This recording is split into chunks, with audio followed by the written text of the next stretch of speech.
When I finally returned to my quiet valley cabin after being away for nearly a year, the last thing I expected was drama, but apparently the new HOA president, Karen, had been waiting for someone to unleash her authority on. I had barely stepped out of my truck when she stormed across the dirt road in her neon visor, waving a clipboard like a weapon. "You can't just park here," she shrieked, pointing at the same driveway I'd used since childhood. I calmly told her this was my cabin, my land and my driveway, but she cut me off, snapping that the HOA now controlled the entire valley and all residents must follow her rules.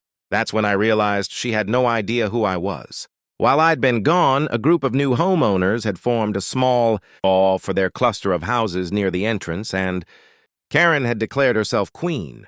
She ordered me to attend her mandatory orientation, to repaint my cabin to approved valley colors, and even threatened fines for my truck being too dusty. I simply smiled, unlocked my cabin, and let her rant until she ran out of breath. The next morning, I drove down to the community meeting she had summoned, where she stood proudly at the front, lecturing everyone about rules she clearly made up that morning. When she noticed me, she demanded I leave immediately, because I was not yet registered. That's when I finally laid the truth out, calm, plain, and devastating. I pulled out the original deed my grandfather left me, the one that didn't just cover the cabin, but the entire valley, thousands of acres stretching from the river bend to the ridge line. The entire room froze. Karen's face drained of color like someone pulled the plug on her. I explained that when the HOA formed, they had mistakenly assumed the valley land was public or common property, but legally, I owned everything except their individual home lots. The trails? Mine. The lake they used for weekend parties? Mine. Even the road Karen tried to block me from driving on?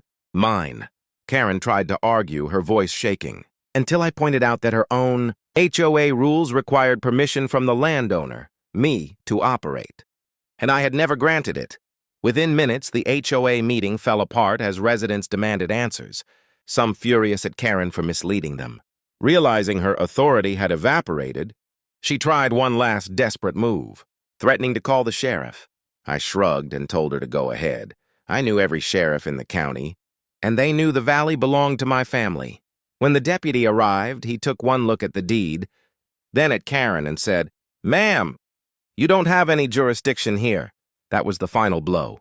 Karen stomped out, muttering about lawsuits and conspiracies, while the rest of the residents apologized to me repeatedly.